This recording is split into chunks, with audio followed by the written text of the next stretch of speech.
마지막 때 주의 재림, 주의 날, 이렇게 지금 바울이 데살로니가 교인들에게 권면을 하고 있습니다. 그러니까 주의 날, 심판의 날, 이것은 겁을 주기 위한 것이 아닙니다. 어떤 사람에게는 주의 날이 심판의 날이 되지만 어떤 이에게는 구원의 날이 됩니다. 그 구원의 날이라고 하는 것은 믿는 사람들은 하나님과 함께, 우리가 기도하지 않아도 이리저리 둘러보고 늘 하나님께 집중하지 않아도 하나님이 늘 보이는, 하나님과 함께하는 곳이 바로 하나님의 나라고 천국입니다. 그러나 믿지 않는 자들에게는 주의 날이라고 하는 것은 두려움의 날이고, 그리고 심판의 날이기 때문에 바울은 이것을 잊지 말라고 이제 권면하고 있습니다. 자, 우리에게는 분명히 마지막이 있습니다. 마지막을 부정할 수 없습니다. 어떤 사람에게는 좀 길게 올 수도 있고 어떤 사람에게는 짧게 올 수도 있습니다. 그리고 여기 계신 분들 중에서 살아온 날보다 살아갈 날이 더 적은 분도 계시고, 또 살아온 날보다 살아갈 날이 더 많은 분도 계십니다. 그러나 분명한 것은 시간의 길이가 짧든지 길든지 간에 분명한 것은 우리가 코의 호흡이 멈추는 그날이 온다라고 하는 사실입니다. 그것을 바울은 다시 일깨워주고 있는 것이죠. 사람들은 시작은 있는데 끝이 없는 사람들이 있습니다. 끝이 흐지부지 되는 사람이 있는데, 신앙생활은 끝에서부터 다시 현재를 조명해 본다. 그러니까 우리가 하나님 앞에 서는 그때를 생각하며 현재를 다시 살아간다. 이것이 바로 어떻게 보면 하나님의 나라가 지금 현재 우리의 삶을 다스리고 영향을 미치고 있다, 이렇게 또 이야기를 할 수가 있습니다. 믿지 않는 자들에게는 주의 날이 갑작스럽게 오는데, 믿는 자들에게는 그렇게 갑작스럽게 오지 않는다라고 이렇게 바울은 이야기를 해주고 있습니다. 4절 한번 읽어볼까요? 형제들아, 너희는 어둠에 있지 아니하매 그날이 도둑같이 너희에게 임하지 못하리니. 여러분, 이 말은 이렇게 생각하시면 됩니다. 임신한 여인들은 출산을 10달 후에 하지 않습니까? 그렇죠? 그런데 10달 후에 정확하게 병원에서 출산 날짜를 거의 받아오죠. 받아오는데 그날에 출산을 하는 사람도 있지만 그날보다 조금 당겨서 출산하는 사람이 있고, 그리고 그 날을 좀 지나서 출산하는 사람이 있습니다. 그래서 요즘에는 유더분만을 하기도 하고 그 출산일에 맞추기도 하지만, 그러나 대부분은 자연분만을 한다라고 했을 때는 그 날짜를 예측하지만 그 날이, 그 시가 언제인지 잘 몰라요. 그러니까 믿는 사람들에게는 그렇게 여기시면 됩니다. 그러나 믿지 않는 자들에게는 출산하는 날에 대한 개념이 없고, 그리고 죽음에 대한 것을 잊고 살고 두려움을 가지고 있기 때문에 그날이 언제 올지에 대한 그런 생각을 잊고 살아간다라고 하는 겁니다. 그러나 믿는 사람들에게는 출산일이 정해져 있고 이 즈음일 거야, 늘 우리가 그것을 살아가는 거죠. 근데 여러분, 믿는 사람도 구원의 확신이 없거나, 그리고 마지막 날에 대한 소망이 없는 사람들이 참 많이 있습니다. 그냥 이 땅 위에서 남들처럼 잘 먹고 잘 사는 것이 그냥 최고인 것처럼 이 땅 위에 하나님 나라를 만들어가고 이 땅에서 어떻게 하면 좀 더 육신의 정욕과 안목의 정욕을 위해 살아가는 사람들도 많이 있습니다. 그럴 때 우리가 다시 한번 되새겨야 되는 것은 무엇이냐? 우리가 하나님 앞에 서는 날이 있다. 할렐루야. 고백해 보겠습니다. 하나님 앞에 서는 날이 있다. 그래서 바울은 낮과 밤에 대한 비유를 얘기하죠. 예수를 영접한 사람은 낮에 거하는 사람이지만 예수를 영접하지 않은 사람은 밤에 거하는 사람이다. 그런데 여러분, 참 죄송한 말이지만 예수를 믿는다고 교회 생활을 하지만 밤에 거하는 사람 많이 있습니다. 예수를 믿는다고 입으로 고백하지만 주님과의 인격적인 만남이 없는 사람 참 많이 있습니다.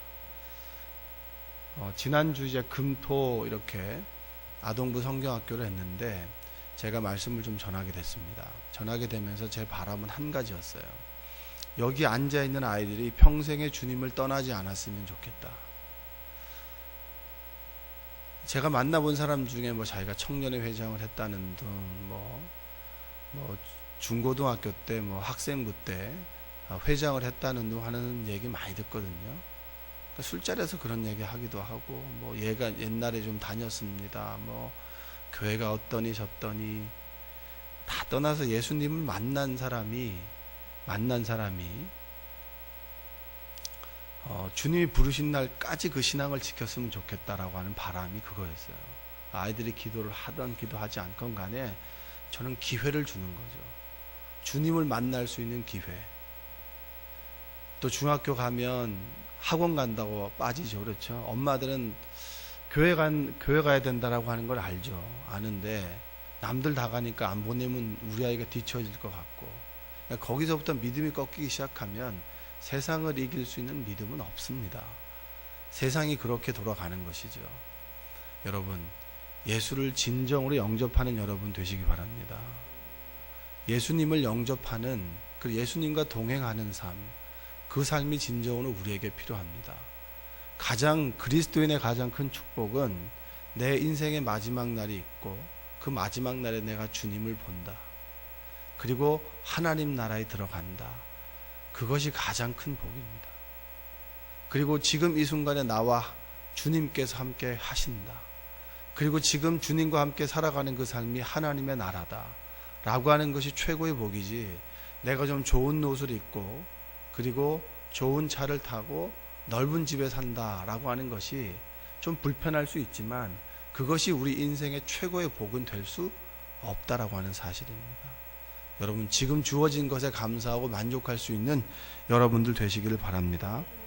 밤을 지배하는 것이 사단이잖아요.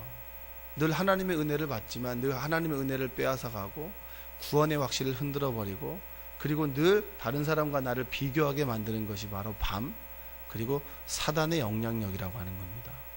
우리의 영이 누구와 함께 있는가? 마귀에게 영향을 받고 있는가? 마귀와 우리가 붙어 있는가? 아니면 성령과 동행하는가? 날마다 우리의 영을 말씀으로 비워내고 씻어내고, 그리고 찬송으로 우리의 영을 씻어낼 때 우리의 영이 성령으로 충만할 수 있다라고 하는 사실입니다. 성령 충만한 여러분들 되시기 바랍니다. 그래서 바울은 얘기하는 거, 잠들지 마라라고 하는 겁니다. 자, 한번 읽어보겠습니다. 6절 한번 읽어볼게요. 시작.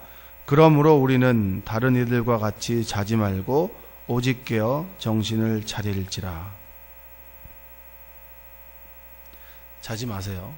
새벽기도 오셔가지고 귀한 시간 왔잖아요. 그렇죠? 근데 습관적으로 자요. 이게 습관적으로 이렇게 탁 누우면 의자가 편하기 때문에 눈을 싹 감아요. 근데 이게 습관이에요. 습관. 근데 저는 그래도 감사한 것은 설교할 때는 안 졸잖아요. 그렇죠? 설교하다가 졸 수는 없잖아요. 여러분보다 제가 좀 나아요. 여러분 유혹이 더 심한 거예요. 그러니까 여러분들이 저보다 정신을 좀 더 차려야 되는 거예요. 새벽에 오면은 피곤한 몸을 이끌고 오면은 여러분 성전에 주무시는 것도 괜찮아요. 나쁘진 않은데, 근데 가만히 생각해보면 우리가 기도할 게 참 많아요. 참 많아요.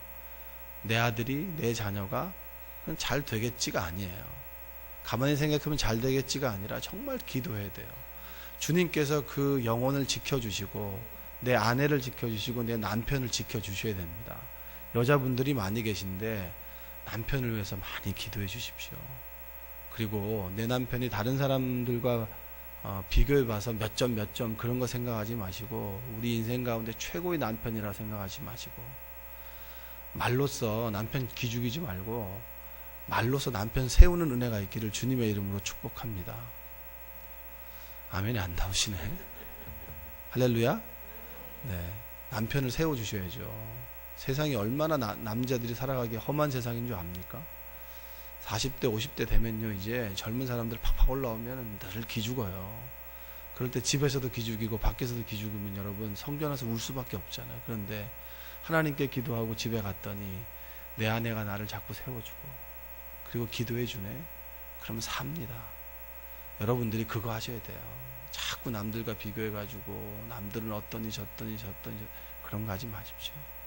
여러분이 가지고 있는 입술로 자꾸 사람들을 세우는 은혜가 있기를 주님의 이름으로 축복합니다. 그게 깨어있는 거예요. 여기서 잠들지 말아라고 하는 것이 여러분, 바울은 공동체에게 권면하는 거예요. 지금 주시는 말씀이 내 개인의 축복, 개인의 영성을 위해서 주는 게 아니라 공동체에게 주시는 말씀인데, 그 공동체에게 주시는 말씀의 결론인 부분이 뭐냐면 우리가 8절을 한번 읽어보겠습니다. 8절 시작. 우리는 낮에 속하였으니 정신을 차리고 믿음과 사랑의 호심경을 붙이고 구원의 소망의 투구를 쓰자. 자, 바울이 믿음과 사랑 그리고 구원의 소망의 투구를 쓰라고 하는데, 이 대상이 개인이 아니에요. 개인이 공동체에게 주는 말씀이에요. 그래서 결론 부분에 오늘 읽었던 11절까지 있는데, 여기에서 소망의 투구를 쓴 사람은 구원을 받게 될 것이다 9절에 얘기하고, 그리고 12절에 뭐라고 얘기하냐면 한번 읽어볼게요. 그러므로 피차 권면하고 서로 덕을 세우기를 너희가 하는 것 같이 하라. 다시 한번 읽어볼게요. 그러므로 시작. 그러므로 피차 권면하고 서로 덕을 세우기를 너희가 하는 것 같이 하라. 그러니까 1절부터 10절까지의 모든 내용에서 결론, 그러므로 뭐라고 얘기하는 거죠? 서로 덕을 세우라는 거예요. 우리의 신앙, 여러분, 우리는 구호가 뭐죠? 함께 죽고 함께 사는 신앙 공동체잖아요. 절대 바울은 개인에게 얘기하지 않아요. 여러분 혼자 잘 사는 것이 절대 잘 사는 거 아닙니다. 혼자 잘 살아갈 수가 없는 사회에 있어요. 내 아들이 반듯하다? 내 아들이 반듯하면 되는 건가요? 내 아들도 반듯해야 되지만 내 아들의 친구들도 반듯해야 애들이 반듯하게 자랄 수 있다. 그러니까 바울은 여러분 절대 개인적인 신앙을 얘기하지 않습니다. 너희들이 공동체로 묻혀있지 않으면 절대 함께 깨어 있을 수 없다. 왜냐, 우리는 늘 비틀비틀 살아간단 말이에요. 걸음걸이 걸을 때 일직선으로 똑바로 걸어가는 사람 있습니까? 여러분, 강이 흐를 때 직선으로 흐르는 강이 있어요? 곡선으로 흐르는 거예요. 원래 지금 다 이제 뭐 공사를 해가지고 직선으로 쭉 흐르게 하지만, 곡선으로 흐를 때 유심히 있고, 그리고 그 곡선으로 가는 것이 더 빠르다라고 하는 것입니다. 여기서 뭐라고 얘기하냐면 믿음과 그리고 사랑과 구원의 소망을 이야기하는 겁니다.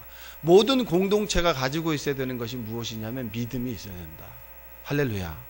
공동체에게 경험되는 믿음이 있어야 된다. 여러분, 가족 가운데 가족들이 증언할 수 있는 간증이 있으십니까? 우리 가족에게 임했던 그 간증은 여러분 자녀들에게 끊임없이 가르쳐주고 반복해서 가르쳐줘야 돼요. 바울이 그 얘기를 하는 거예요. 믿음을 가져라. 믿음이 뭡니까? 이런 믿음 좋네 얘기하죠. 여러분이 쓰고 있는 단어가 정확하게 구체적으로 다른 사람에게 믿음은 이거야라고 이야기해 줄 수 있어야 됩니다. 믿음은 뭐냐? 말씀에 대한 순종과 하나님에 대한 신뢰예요. 할렐루야. 따라서 믿음은 순종과 신뢰다. 그러니까 말씀에 대한 순종이 없으면 절대 믿음이 생겨나갈 수가 없는 거예요. 내가 이 사람을 사랑한다.